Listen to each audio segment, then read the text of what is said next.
Speed and লাভের পরবর্তী পর্বে আপনাদের স্বাগতম। ঠিক আছে, তো এই পর্বটি ঠিক সেখান থেকেই শুরু হচ্ছে যেখানে আমরা আগের পর্বটি দেখেছিলাম। আমরা যেমনটা দেখেছিলাম, মু জিনকে একটি আপেল খাওয়াতে এসেছিল। জিন তার হাত থেকে আপেলটি খেয়ে নেয় এবং নানা রেগে গিয়ে চলে যায়। পরের দৃশ্যে মুকে ওয়ানের সাথে দেখা যায়। সে তার ড্রাইভিং পরীক্ষা দিতে এসেছে। সে পরীক্ষায় পাশ করেছে এবং ওয়ানের সাথে তার বন্ধুত্ব আরও গভীর হচ্ছে। জিংজিং তার পরীক্ষার ফলাফল নিয়ে গ্যারেজে এসেছে কারণ সে খুব কম নম্বর পেয়েছে এবং তার বাবা মায়ের স্বাক্ষর প্রয়োজন, আর সে ভয়ে বাড়ি যায়নি। সে ফলাফলটি নিয়ে আসে।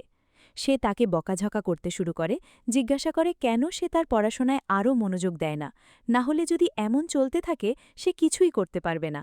সে জিনের স্বাক্ষর নকল করতে শুরু করে। ঠিক তখনই জিন এসে ফলাফল দেখে বলে, শেষ দুটো উত্তর তো খুব সহজ, তুমি ওগুলো করনি কেন? জিংজিং বলে, কারণ যে ভালো নম্বর পায় তাকে গিয়ে বক্তৃতা দিতে হয়, আর আমি বক্তৃতা দিতে চাইনি। জিন কিছু বলে না, সে শুধু তাকে এটা মনোযোগ দিয়ে পড়তে বলে এবং তারপর তাতে সই করে দেয়। এদিকে মু জুস কিনতে এসেছে। লিন সেখানে তার সাথে দেখা করে বলে, তুমি কি এটা খাও? না হলে খুব খারাপ লাগে। এসো, আমি তোমার জন্য ভালো জুস নিয়ে আসছি, বলে তাকে পান করতে দিয়ে জিজ্ঞেস করে, হ্যাঁ আপু, কি করছো? মু বলে, আমি আমার বন্ধুর অপেক্ষায় করছি। সে বলে, ওই পিং গাড়ির লোকটা তোমার বন্ধু পাহাড়ে আসছে, কারণ সবাই ওখানেই যাচ্ছে। এসো, আমি তোমাকে ওখানে নামিয়ে দিচ্ছি। তারপর লাই একটি মেসেজ পাঠায়, পাহাড়ে আমার সাথে দেখা করো, কারণ আজ সবাই ওখানে যাচ্ছে। ওখানে লিন আর লাইয়ের মধ্যে একটা রেস হচ্ছে। সে লাইয়ের সাথে গাড়িতে উঠে লিনের বাড়ির দিকে রওনা দেয়। লাই যে গাড়িটার মালিক, সে সে গাড়ি চালাতেই জানে না। সে গাড়িটা রাস্তা থেকে নামিয়ে ফেলে, আর সিসিটিভিতে এই সব দেখে লোকজন তাকে নিয়ে মজা করতে থাকে। কিছুক্ষণ পর লিন এসে একজন হিরোর মতো আচরণ করতে থাকে, যা আমি ভাষায় প্রকাশ করতে পারবো না। তারপর সে লিনকে গাড়ি স্টার্ট করতে বলে, আমি তোমাকে অতিরিক্ত 5 সেকেন্ড সময় দিচ্ছি। হ্যাঁ, যাও, তোমার গাড়ি চালাও, আমি 5 সেকেন্ডের মধ্যে ঠিক তোমার পিছনেই আসছি। কিন্তু লাই গাড়ি চালাতে পারে না। লিন বলে, তুমি এটা করতে পারবে না, চলো যাই। লাই বলে, আরে আমি তোমাকে অনুসরণ করব, তুমি এগিয়ে যাও। আর লিন তার চাঁদের টুপিটা ছিনিয়ে নেয়। লাই বলে, এটা আমার বন্ধুর, আমাকে দাও। লিন বলে, হ্যাঁ আমি জানি এটা তোমার বন্ধুর, তোমার নয়। তারপর লিন মুয়ের কাছে যায়। লিন মুকে বলে, দেখো, তোমরা দুজনে যদি 30 মিনিটের মধ্যে পাহাড় থেকে নিচে নেমে আসতে পারো, আমি তোমাদের একটা উপহার দেব। মু লাইকে বলে, আর লাই বলে, আরে এটা তো খুব সহজ, তাই চিন্তা করো না। কিন্তু তারপর সে বলে, আমার মাথা ধরেছে। মু বলে, আমি চালাবো, আমাকে চালাতে দাও। আর মাস্ট 30 মিনিটের মধ্যেই গাড়ি চালিয়ে নিচে নেমে আসে এবং লিন তাদের একবেলার খাবারের বিল দেয়, কারণ সে জিতেছে স্যার। সে হাসি মুখে হাসে। সে চলে যায়। ঠিক তখনই কিছু মেয়ে আসে। তারা লাইয়ের সাথে ছবি তুলতে শুরু করে, কারণ তার একটি গোলাপি রঙের গাড়ি আছে। তারপর সে লাইকে জিজ্ঞেস করে, তুমি চুল কাটাও না কেন? তোমাকে আরও স্মার্ট দেখাবে। লাই খুশি হয়ে রাজি হয়ে যায়। ঘটনাটা ঘটে এবং পরের দিন সে একজন নায়কের বেশে ফিরে আসে, এমন এক নতুন হেয়ার কাট নিয়ে যা দেখে সবাই অবাক হয়ে যায়। সে সত্যিই সুদর্শন। মেয়েটি তাকে চিনতেই পারে না। তারপর যখন সে তাকে চিনতে পারে, তখন সে 10 মিনিট ধরে উপর থেকে নিচ পর্যন্ত এক দৃষ্টে তাকিয়ে থাকে আর জিজ্ঞেস করে, তুমি এত সুদর্শন হলে কি করে? জিন এই সব কিছু দেখে এবং রেগে গিয়ে তার উপর চিৎকার করতে শুরু করে। সে তাকে ডেকে নিয়ে বকাঝকা করে জিজ্ঞেস করে, তুমি ওর কাছে গিয়েছিলে কেন? তুমি ওর দিকে ওভাবে তাকাচ্ছিলে কেন? তোমাদের দুজনের মধ্যে কি কিছু চলছে? সে প্রচণ্ড ঈর্ষান্বিত। পরের দিন লিন জিনের রেস্টুরেন্টে আসে এবং জানতে পারে যে কালো গালিটা তার, এবং তাকে একটি রেসের প্রস্তাব দেয়। কিন্তু জিন এমন একটি কঠিন পরিস্থিতিতে জড়াতে চায় না। তার লক্ষ্য ছিল সেরা 3-এ থাকা, যা সে ইতিমধ্যেই করে ফেলেছে। তার বাবা তাকে সব গাড়ি আয়ত্ত করতে বলেছিলেন, তারপর সেগুলো ভালোভাবে চালাতে বলেছিলেন। সেটা তার কাছে বেশি গুরুত্বপূর্ণ। তাই জিন ঠিকমতো গাড়ি চালানো শেখার জন্য তার বাবার গাড়ির কোম্পানিতে ডেলিভারি বয় হিসেবে কাজ শুরু করে, এবং সেই দিন থেকে সে আর কথাই বলে না। সে কম কথা বলে, সে মনমরাও হয়ে গেছে। সে স্কুলে আসে এবং ঠিক তখনই স্কুলে তার সাথে কাইয়ের দেখা হয়। নিউজ ট্যুর দেখার পর সে তার সাথে ফ্লার্ট করতে এবং কথা বলার চেষ্টা করে। তার থেকে বাঁচার জন্য সে বাথরুমে দৌড়ে যায় এবং পেছনের জানালা খুলে পালিয়ে যায়। কিন্তু সে দেখে স্কুলের একটি ছেলে জিনকে তার ব্যাগ থেকে কিছু জিনিস দিচ্ছে, এবং জিন ছেলেটিকে টাকা দিচ্ছে। সে ভাবে, এই লোকগুলো নিশ্চয়ই কোনো খারাপ মতলবে আছে। ইতিমধ্যে কাই এসে তাকে বিরক্ত করতে শুরু করে। জিন তাকে দেখে ডাকে। মু এসে বলে, চলো বাড়ি যাই। এবং তারপর সে তার সাথে বাড়ির দিকে হাঁটতে শুরু করে। যাওয়ার পথে সে জিজ্ঞেস করতে শুরু করে, তোমার সাথে ওই ছেলেটা কে ছিল? তোমরা কি করছিলে? তোমরা দুজনে কি নিয়ে কথা বলছিলে? আমাকে বলো। তারপর সে আর কিছুই বলে না। তাকে বাড়ি নিয়ে এসো। সে গিয়ে নিজের ঘরে একা বসে তার বাবার সাথে কাটানো সেই সব মুহূর্তগুলো মনে করতে থাকে। সে মনে মনে এটাও বুঝতে পারে যে সে তাকে পছন্দ করে। লেন একটি উপায় খোঁজার চেষ্টা করছে। কোনোভাবে সে জিনকে রেস করতে রাজি করায়। তার এক বন্ধু তাকে জানায় যে জিন গাড়ির যন্ত্রাংশ খুঁজছে কিন্তু কোথাও খুঁজে পাচ্ছে না।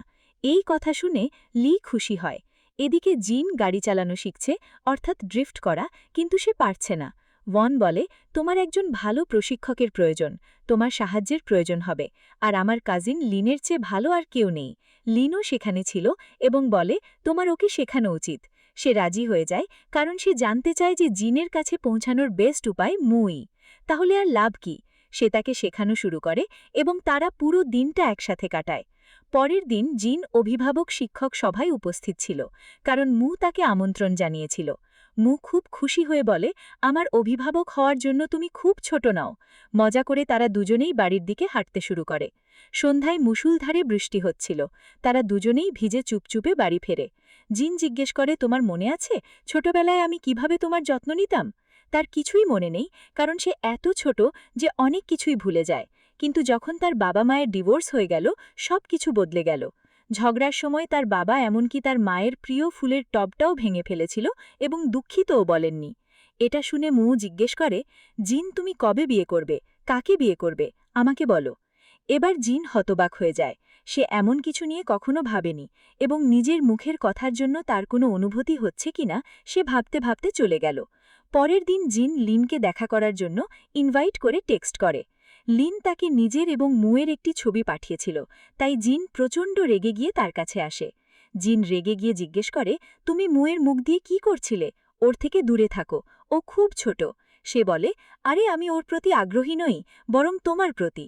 না, সেভাবে নয়, তুমি আমার সাথে আছো। দৌড়, যদি তুমি আমাকে হারাতে পারো তাহলে তোমার মুখ দিয়ে আমাকে আর কখনো দেখতে পাবে না। এখন তোমার মুয়ের জন্য জিন রাজি হয়ে যায় এবং লিন তখন তাকে মধ্যমা দেখিয়ে বলে, দৌড়ের সময় তোমার সাথে কথা হবে। দৌড় শুরু হয়। জিন খুব ভালোভাবে দৌড়ায় এবং লিন তার অভিজ্ঞতায় বেশ মুগ্ধ হয় এবং জিন জিতে যায়। লিন তাকে বলে যে সে তার দলের সাথে ফ্রান্সে যাবে, আমরা সেখানে একটি রেস প্রতিযোগিতায় অংশ নিতে যাচ্ছি। কিন্তু জিন রাজি হয় না এবং চলে যায়। সে সোজা মুয়ের কাছে চলে যায়। মু সবার সাথে একটি রোম্যান্টিক গান গাইছিল। গান শেষে জিন মুকে এক কোণে নিয়ে যায়। দুজনেই তারাদের দিকে তাকিয়ে আছে। মু জিজ্ঞেস করে সে কিভাবে নতুন বছর উদযাপন করে, কিন্তু জিন তাতে পাত্তা দেয় না। সে কোনো কিছু নিয়েই ভাবে না। সে খুব মনমরা।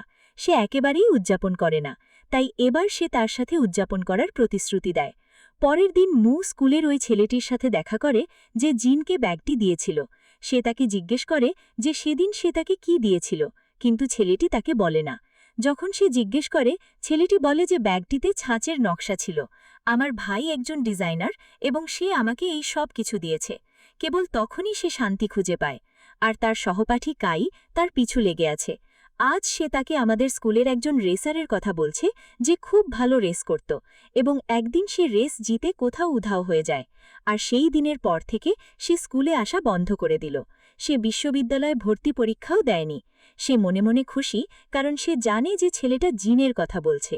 সে তাকে মেসেজ পাঠায় এবং তার সাথে কথা বলার আশায় নিজের বোতলের একটি ছবি পাঠায়। এখন পোর্টালে সে জুম করে দেখে তার সহপাঠী কাইয়ের প্রতিবিম্ব। সে প্রচণ্ড রেগে আছে। কাই 1 সেকেন্ডের মধ্যে স্কুলে এসে জিজ্ঞেস করে, তুমি এই ছেলেটির সাথে কি করছো? কাইও আতঙ্কিত এবং দৌড়ে পালায়। তারপর সে নিজের ক্লাসে চলে যায়। ঠিক তখনই নানা এসে পৌঁছায়। সে প্রচণ্ড রেগে গিয়ে মুয়ের মুখ ধরে তাকে তার সাথে আসতে বলে। মু ওয়ানকে বলে জিনকে যেন না বলা হয় সে কোথায় যাচ্ছে। আমি একজন প্রাপ্তবয়স্ক, আমি বাচ্চা নই, আমি নিজের কাজ নিজেই সামলাতে পারি। সে নানার সাথে চলে আসে। নানা তাকে একটি ক্যাফেতে নিয়ে আসে এবং জিনের সাথে তার প্রথম দেখার গল্পটা বলে। জিন আমার ওয়ার্কশপে কাজ করতে এসেছিল। তাকে প্রথমবার দেখেই আমি বেশ মুগ্ধ হয়েছিলাম। সেই মুহূর্ত থেকে আমি বেশ কয়েকবার তার সাথে কথা বলার চেষ্টা করেছিলাম, কিন্তু সে সব সময় আমাকে এড়িয়ে যেত। একদিন আমি জানতে পারি যে জিনের বোনের অসুস্থতা। তার হার্টের সার্জারির জন্য টাকার প্রয়োজন ছিল। তাই জিন পুরনো গাড়ি কিনে সেগুলোকে পরিবর্তন করে বিক্রি করতে শুরু করল। সে এটা থেকে ভালোই লাভ করছিল। এর কারণে সে তার পড়াশোনায় মনোযোগ হারিয়ে ফেলে এবং তাকে ছেড়ে দিতে হয়েছিল। আর যে লোকটি গাড়িটি কিনেছিল কয়েকদিন পরেই সে একটি দুর্ঘটনায় মারা যায়। তদন্ত করে পুলিশ জানতে পারে যে গাড়ির পরিবর্তনগুলোই এর কারণ ছিল। সে নির্দোষভাবেই মারা গিয়েছিল। তাই লোকটির পরিবার জিনের বিরুদ্ধে মামলা করে এবং ক্ষতিপূরণ দাবি করে। এখন জিনের কাছে আগে থেকেই কোনো টাকা ছিল না, তাই সে তাদের টাকা ফেরত দেওয়ার জন্য কঠোর পরিশ্রম করছে। নানা এমনকি জিনকে টাকা জোগাড় করতে সাহায্য করার জন্য তার গাড়িটিও বিক্রি করে দেয়, কিন্তু জিন সেই টাকা নিতে অস্বীকার করে। পরে জানা যায় যে লোকটির মৃত্যু ভুল পরিবর্তনের কারণে হয়নি, বরং তার নিজের বোকামির কারণে হয়েছিল।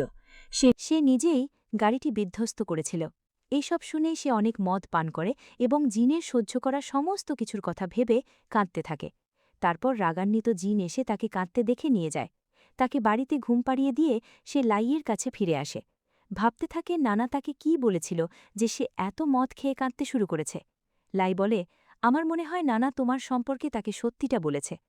পরের দৃশ্যে আমরা চীনা নববর্ষ দেখতে পাই। সবাই উৎসব করছে।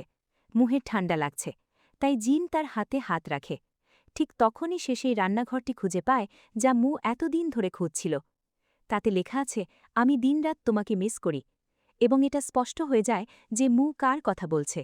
মু খুব খুশি হয় এবং রান্নাঘরটি দেখানোর জন্য লাইকে ইশারা করে। এবং সবাই আবার আনন্দের সাথে নতুন বছর উদযাপন করে। অবশেষে মু রান্নাঘরটি বের করে বলে, এখন আমাকে মিস করো না, কারণ আমি সবসময় তোমার সাথে থাকব। জিনিস তাকে আবার বাড়ি নিয়ে আসে। মু বলে, আমরা আগের মতো হয়ে যাই না কেন? তুমি আমাকে ঘুমানোর গল্প পড়ে শোনাবে, যাতে আমরা আমাদের শৈশবের স্মৃতিগুলো আবার ফিরে পেতে পারি। এবং তারা তাই করে। পরের দিন সকালে মু ঘুম থেকে ওঠে এবং আনন্দের সাথে জিনকে দেখা করতে ডাকে। সে বলে যে তার জন্য একটি সারপ্রাইজ আছে, তাই জিন যেন তাড়াতাড়ি আসে। আজ সে খুব সুন্দর করে সেজেছে। সে জিনকে একটি ফাঁকা জায়গায় নিয়ে যায় এবং গাড়ি ড্রিফট করা শেখায় আর বলে, আমি এটা তোমার জন্য শিখেছি। যেহেতু জিন গাড়ির প্রতি আগ্রহী, তাই তাকে মুগ্ধ করার জন্যই মু এটা শিখেছিল। সে অনেক চেষ্টা করছে। সে জিজ্ঞেস করে, তুমি এটা কোথায় শিখলে? মেয়েটি বলে যে একজন বিশেষ ব্যক্তি তাকে শিখিয়েছে। এটা শুনে জিন ভ্রু কুচকায়, কিন্তু তেমন পাত্তা দেয় না। এরপর তারা নববর্ষের উৎসবে, তারা এমনকি লাইভ ইভেন্টেও অংশ নিয়েছে। মু একটি ইচ্ছা করে এবং সেটা সত্যি হবে এই আশায় ঝুলিয়ে রাখে। তারা দুজনেই হাতে হাত ধরে হাঁটতে শুরু করে। জিন বাইরে থেকে চুপ থাকলেও ভেতরে ভেতরে সে খুব খুশি। সে আনন্দে পাগল হয়ে গেছে। সে আনন্দে আত্মহারা। ঠিক তখনই নানা এবং তার বাবার দেখা হয়। গুন্ডাদের সাথে একজন যোদ্ধাও ছিল। জনশূন্য জায়গাটা দেখে এই লোকেরা যার উপর প্রতিশোধ নিতে চায় তাকে হুমকি দিচ্ছিল। তারা তাকে ব্ল্যাকমেল করছিল, তোমাকে দৌড় থেকে তোমার নাম প্রত্যাহার করতে হবে, যে কিনা টপ 3-তে আছে। না হলে যদি এই ব্যক্তি জেতে, তাহলে তুমি নানার বাবার সাথে টাই করবে। আর নানার বাবা চায় না যে সে আমার সাথে টাই করুক। তাই তারা তাকে হুমকি দিচ্ছে, আমার মেয়ে ছাড়া অন্য কোনো মেয়েকে যদি তুই পছন্দ করিস, আমি তোকে পরদেশী বলে গণ্য করব এবং তোকে তার উপহার দেব। আর জিন তাতে পাত্তা দেয় না। সে দ্রুত নিজের মুখ চেপে ধরে। তাই নানা তার গুন্ডাদের তাকে মারতে ইশারা করে। ঠিক তখনই লাই একজন পর্যটককে সাথে নিয়ে আসে। হ্যাঁ, এখন এই লোকেরা পর্যটকদের সামনে মারামারি করবে না। এতে দেশের বদনাম হবে। তাই ব্যাপারটা এখানেই মিটে গেল এবং সবাই নিজেদের বাড়িতে চলে যায়। নানা আতঙ্কের মধ্যে আছে। সে রাগে পাঞ্চিং ব্যাগে আঘাত করছিল। ফাইটার তার কাছে এসে তাকে সাহায্য করে। তার হাত থেকে রক্ত বের হচ্ছিল। সে তাকে জিজ্ঞেস করে, নানা জিজ্ঞেস করে, তুমি এটা কেন করছো? তুমি কি আমার মন জয় করতে চাও? বাদ দাও। ভেবো না যে তুমি আমার হৃদয়ে জিনের জায়গা নিতে পারবে। এটা শুনে ফাইটারও ক্ষিপ্ত হয়ে ওঠে, কারণ সেও নানাকে পছন্দ করত। তাই পরের দিন সে রেগে গিয়ে জিনের কাছে গিয়ে তাকে লড়াই করতে বলে। সে সোজাসুজি বলে দেয়, দেখো, আমি ওকে ভালোবাসি না, আমিও না। আমার নানার জন্য কোনো অনুভূতি নেই। তাই তোমাদের নিজেদের জীবন নিয়ে ভাবা উচিত। আমি আমার সঙ্গীকে খুঁজে পেয়েছি। তারপর আমরা পরের সকালটা দেখি। মু ঘুম থেকে ওঠে এবং ঠিক যখন তুমি সকালের নাস্তা করছো তখন সে বেরিয়ে আসে। তারপর তার চোখ পড়ে জিনের ওপর। এখন সে এভাবে জিনের কাছে যেতে পারে না। তাই সে দৌড়ে নিজের ঘরে ফিরে যায়। সুন্দর করে গোসল করে, মেকআপ করে, একটি নতুন পোশাক পরে এবং সুন্দর সেজে বেরিয়ে আসে। যেন এটা তার প্রতিদিনের কাজ, সে এমনভাবে ফিরে এসে বসে যায় যেন কিছুই ঘটেনি। সে লজ্জা পায় এবং খেতে শুরু করে। আর জিন তাকে দেখছে। সে তো সবকিছুই জানে। সে এইমাত্র যা করল। এবং এই অংশটি এখানেই শেষ হয়। ঠিক আছে, তাহলে আরও 2-3 পর্বে আমি এই পুরো ড্রামাটি শেষ করব। তাই এগুলো দেখার জন্য চ্যানেলটি অবশ্যই সাবস্ক্রাইব করুন। আমরা দেরি করব না। ঠিক আছে, আমরা সব পর্ব তাড়াতাড়ি শেষ করে ফেলব।